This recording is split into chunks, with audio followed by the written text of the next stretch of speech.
Hey everybody, in this video I'll show you how to play Cheri Love Affair by GG Allin off the Always Was, Is, and Always Shall Be record. The song is in standard tuning, and if you have a quick second before we begin, please like and subscribe. It really helps my channel out a lot. And check out scottobryanguitar.com. I have the tab for this song as well as hundreds of others punk rock and grunge songs up there and a bunch of other resources. And here we go. All right, so the song starts out with this rhythm guitar that goes like this.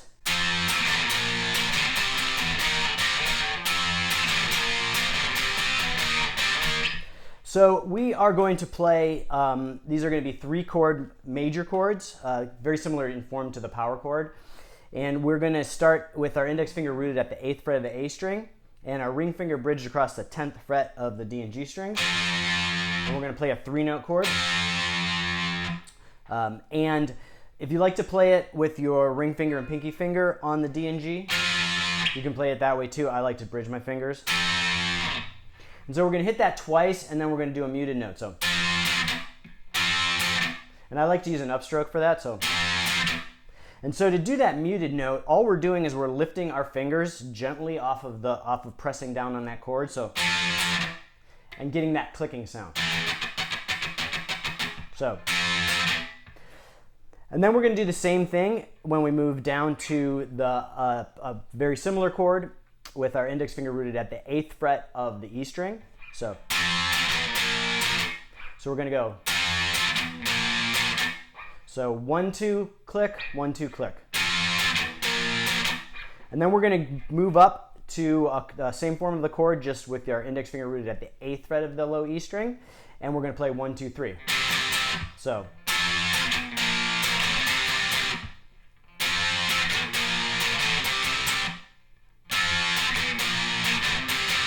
And then we're going to move down to the same form of the chord with our index finger, this time rooted at the 6th fret of the A string. And then we're going to go down 3rd fret of the A string root, then back up to 6th fret. So all the way through slowly we have.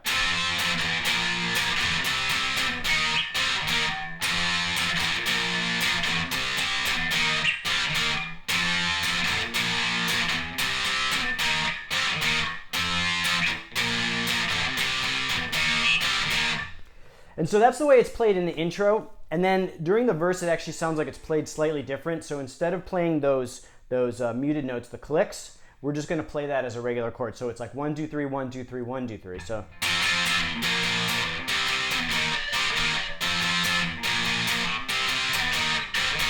It's really hard to hear on the recording, but I definitely hear it played that way sometimes. So you could kind of do either one, whatever is more comfortable for you. And so about partially way through that first time of the intro riff, there's going to be a solo that comes in, and I'll cover that after we cover this next part, just so we can keep all the rhythm parts together. So for the chorus, it's going to be more of like a notey like progression. So the chorus goes like this.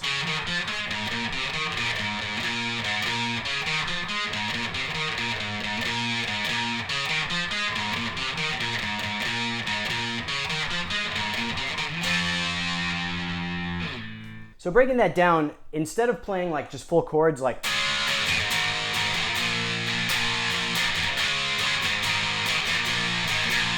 we're going to actually just play some kind of notes within the scale of those chords. So the first chord, we are going to start with our index finger rooted at the 4th fret of the A string, and we're going to play this progression.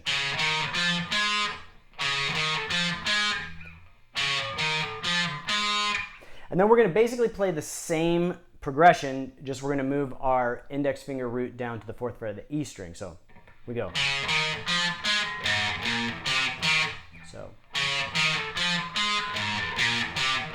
And this is straight time, so it's 1, 2, 3, 4, 1, 2, 3, 4. And then for the last chord, we are going to play with we're going to kind of keep our hand in the same position, but we're going to play with our ring finger at the 6th fret of the low E string.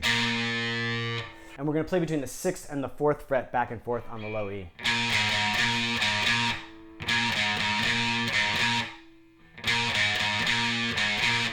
So all the way through slowly we have.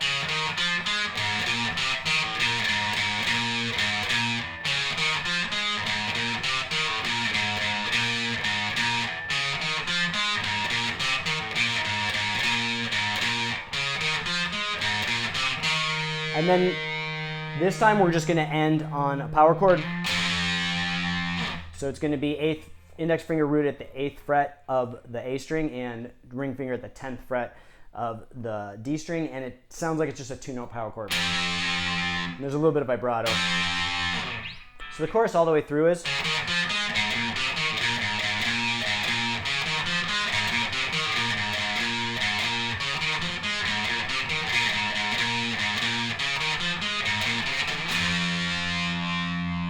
So that's all the rhythm parts for the song, and next I'm going to cover that first solo that's played like at the intro of the song.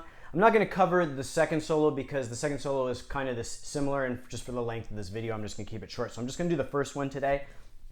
And the solo is in the key of F, and as well as the second solo is also in the key of F, so you can kind of ad-lib or mess around with that. And the song is also in the key of F, which is why the solo is. So the whole solo goes like this.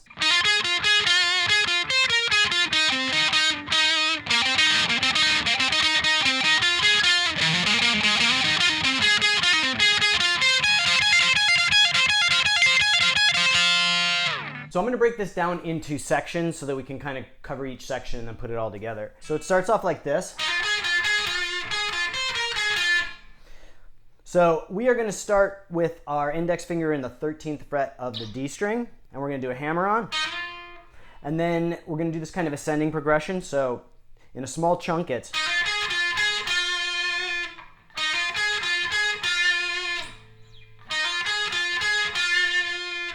And then continuing on, we're going to kind of do like a forward and back progression. So.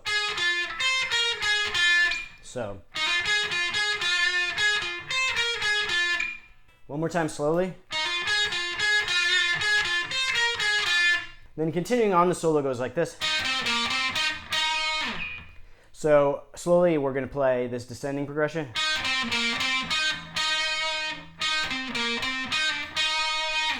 So slowly all the way through, what we have is.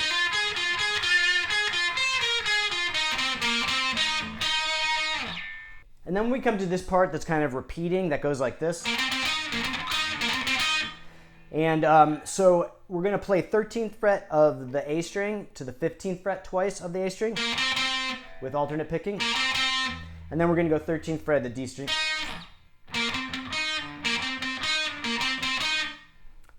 And I like to do a little bit of a palm mute there so it doesn't ring out. And then continuing on, we're going to have another progression.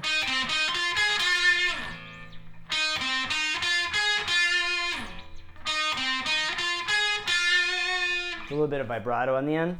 So slowly what we have so far is.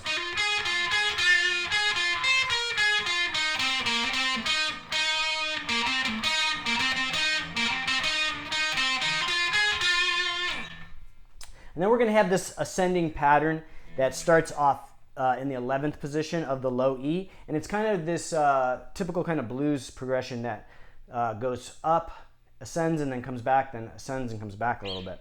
So it goes like this. So slowly we're going to do a hammer on from the 11th to the 13th fret, and then 11th fret of the A string. So then pull off, then 13th fret E. So.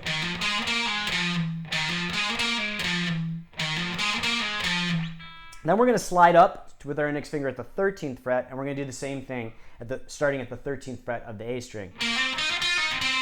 So. And then we're going to do a similar pattern, except it's mostly descending. We're going to start at the 13th fret of the G string. So far we have.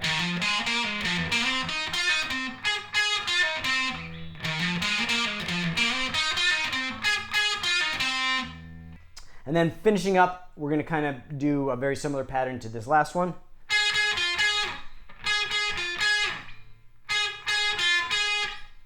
So that progression all the way through.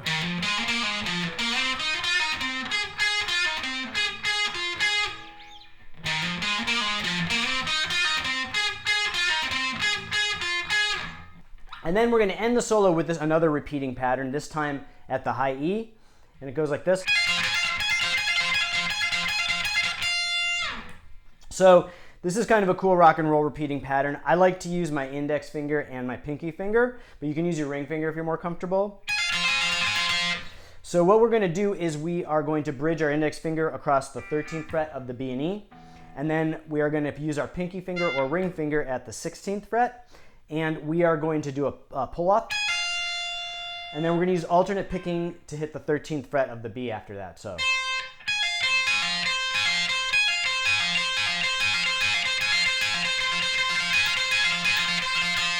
And then we're going to end on that 16th fret. So slowly.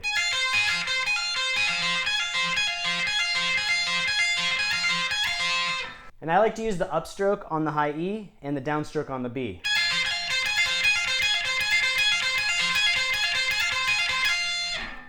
So that solo all the way through slowly goes like this.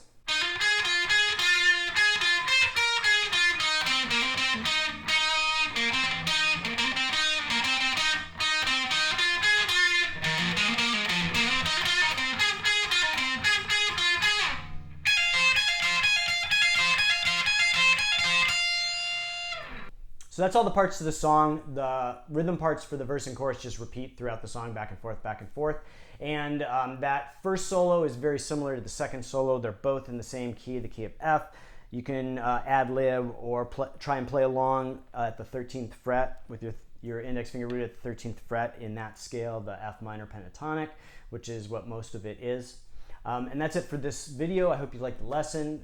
If you appreciate this content, please like and subscribe. It helps my channel out a lot. And check out ScottO'BrienGuitar.com.